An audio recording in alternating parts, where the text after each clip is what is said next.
America के राष्ट्रपति Barack Hussain Obama को मारने की साजिश का पर्दाफाश हुआ है। ओबामा को एक जहर भरी चिट्ठी भेजी गई। इस चिट्ठी में खतरनाक रीसन नाम का जहर मिला हुआ था। इस जहर में संपर्क में आते ही किसी भी इंसान जो है वो 36 घंटे में उसकी मौत हो जाती है। लेकिन इससे पहले की चिट्ठी ओबामा के हाथों तक पहुंचती, व्हाइट हाउस की सीक्रेट सर्विस ने इस साजिश को नाकाम कर दिया। अमेरिकी न्यूज चैनल CNN के मुताबिक इस मामले में एक शख्स को गिरफ्तार किया गया है, लेकिन वो कौन है इसका खुलासा भी नहीं हुआ है।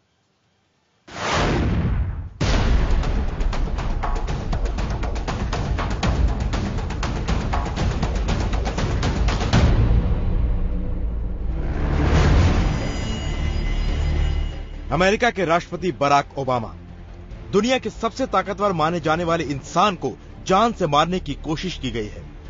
न बंदूक की गोली से, न ही हवाई हमले से और न ही किसी आत्मघाती हमले से। ओबामा को मारने की साजिश रची गई एक बेहद घातक जहर से। जी हां, अमेरिका के राष्ट्रपति को जहर देकर मारने की कोशिश की गई, जिसका पर्दाफाश व्हाइट हाउस के गुप्तचर विभाग ने किया है।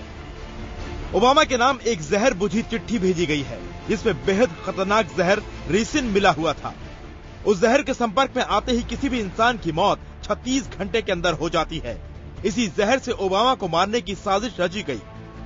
दिन मंगलवार का था। राष्ट्रपति ओबामा के नाम व्हाइट हाउस के पते पर एक खत आया।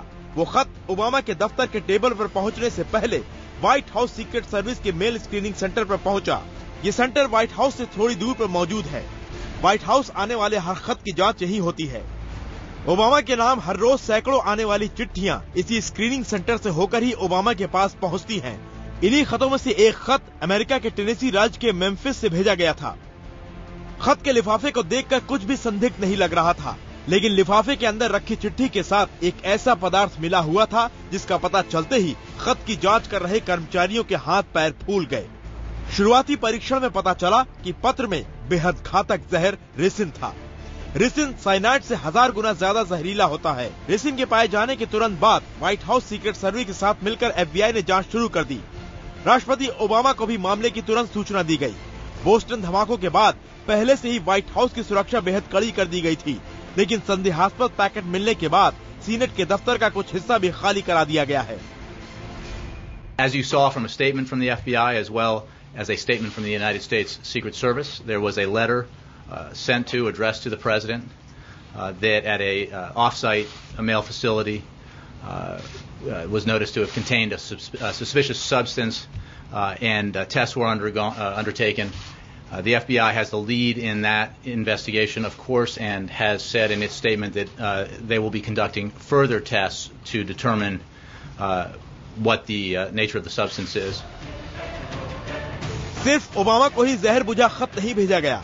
अमेरिका के एक और सांसद को भी रेसिन जहर से लैस एक खत भेजा गया।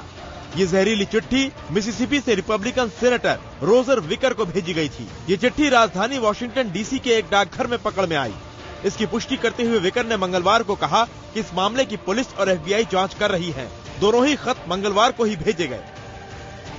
Of course, there was another letter, as you know, sent or detected by Capitol Police that was sent to a United States senator. That also has been is the subject of the investigation by the FBI. जांच अधिकारियों का कहना है कि Boston धमाके और जहरीली चिट्ठी भेजने की घटनाओं में संबंध होने के संकेत नहीं मिले हैं, लेकिन बोस्टन धमाके के बाद जहरीली चिट्ठी भेजने और 9/11 हमले में एक चौंकाने वाली समानता नजर आ रही है। 11 सितंबर 2001 को हुए आतंकी हमले के करीब एक हफ्ते बाद एंथ्रेक्स जहर से लैस चिट्ठियां डाकघरों, अखबार के दफ्तरों के न्यूज रूम और सांसदों के दफ्तरों में भेजी गई थी।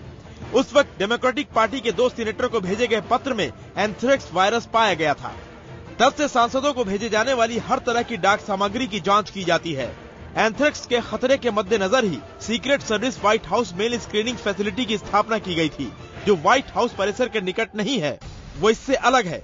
इसके जरिए व्हाइट हाउस को सभी पत्र जाते हैं। ठीक वैसे ही बोस्टन धमाके के एक दिन बाद जहर भरी चिट्ठियां भेजी गई हैं। For a long time now, there have been long-established procedures and protocols. Anytime a suspicious powder is located in a mail facility, it is tested. And I would underscore that the mail is screened. The mail sent here is screened, and that these tests are undertaken at remote sites to mitigate the risk both to those recipients and to the general population. साल 2004 में भी senate के नेता के दफ्तर को भेजी गई चिट्ठी में रिसिन पाए जाने के बाद सीनेट दफ्तर की 3 इमारतों को बंद कर दिया गया था। अभी इस बात का पता नहीं चल पाया है कि दोनों खत भेजने वाला कौन है। ओबामा गुरुवार को बोस्टन जाएंगे, जहां वो बम धमाकों के पीड़ितों के लिए आयोजित एक सभा को संबोधित करेंगे। Bureau report, IBN7। आखिर रिसिन जहर होता क्या है? ये ऐसा जहर है जिसकी कोई काट नहीं होती है। इस जहर का अगर एक कण भी सांस में चला जाए तो इंसान की मौत हो जाती है। ये जहर कितना खतरनाक है, देखते हैं इस रिपोर्ट में।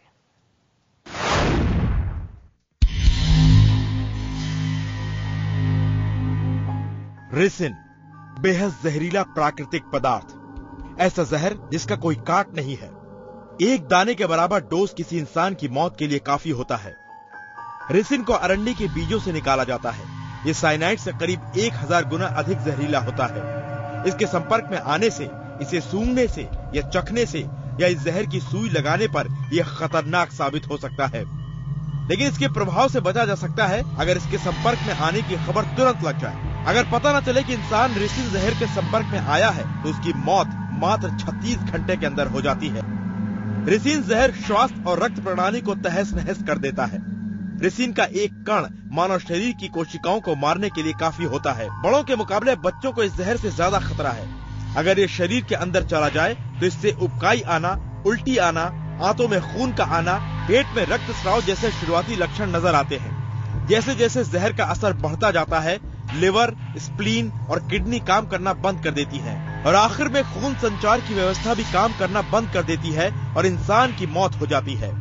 अगर कोई इंसान अरंडी के बीज को साबुत निकल जाए और बीज के छिलकों को कोई नुकसान न पहुंचा हो तो ये बिना हानि पहुंचाए इंसान के शरीर से बाहर निकल जाता है। लेकिन अगर बीज को चबाकर या छिलका निकालकर खाया जाए तो ये शरीर में जहर के तौर पर दाखिल होगा। अगर रिसिन को इंजेक्शन के जरिए शरीर के अंदर पहुंचाया जाए तो शरीर के अंग धीरे धीरे काम करना बंद कर देंगे और इंसान की मौत हो जाएगी। रिसिन जहर का कोई इलाज नहीं है, लेकिन मेडिकल एक्सपर्ट्स का कहना है कि एंथ्रेक्स रिसिन से ज्यादा घातक है। शरीर में रिसिन जाने के बाद उसका पता लगाने के लिए कोई भी टेस्ट नहीं है। यही नहीं, शरीर में रिसिन जहर के पहुंचने के बाद उसे खत्म करने के लिए भी कोई प्रणाली विकसित नहीं हो पाई है। रिसिन बहुत ही आसानी से बन जाता है और इसकी लागत भी ना के बराबर आती है। कई देशों में जासूस और अंडरकवर एजेंट अपने टारगेट को मारने के लिए रिसिन का इस्तेमाल करते हैं। जानकारों के मुताबिक रिसिन जनसंहार के मुकाबले किसी एक व्यक्ति को मारने में ज्यादा सफल साबित होता है। बुल्गारिया के विपक्षी नेता जॉर्जी मार्कोव की सितंबर 1978 में हुई हत्या में रिसिन का उपयोग किया गया था। मार्कोव लंदन के वाटरलू ब्रिज के पास एक बस स्टॉप पर इंतजार कर रहे थे तो एक अनजान व्यक्ति ने उनके पैर में छाते के जरिए सुई चुभो दी थी। इस वजह से उनकी 3 दिन बाद अस्पताल में इलाज के दौरान मौत हो गई थी। Bureau report, IBN7। और कुछ घंटे पहले हमने अमेरिका की राजधानी वॉशिंगटन DC में रह रहे हिंदू अखबार के संवाददाता नारायण लक्ष्मण से इस पूरी घटना के बारे में बात की। उन्होंने इस घटना से जुड़ी कई चौंकाने वाली जानकारियां दी। जो लेटर मिला है वो व्हाइट हाउस ऑफिशियल्स और पोस्टल ऑफिशियल्स जो मिला है, दे हैव सेड इसमें ये टॉक्सिन रिसिन है, and ricin is a extremely toxic substance, and जिसका वो small amounts 1-2 grains of ricin भी can result in death of an adult human being. And ये सिर्फ एक लेटर नहीं, लेकिन I think until now there have been 3 and two other senators in Mississippi and Michigan, and one addressed to President Obama. Obviously अब तक news कुछ नहीं मिला है कि एनी फैटेलिटीज है या इंजरीज, लेकिन I mean प्रेसिडेंट ओबामा तो ऑब्वियसली इज सेफ, बट क्या इंटरेस्टिंग पॉइंट है इसमें कि the last time such an incident happened it was with anthrax, which is again very toxic. It's a biological, it has been considered a biological weapon in some cases. That happened exactly 1 week after the September 11th, 2001 attack.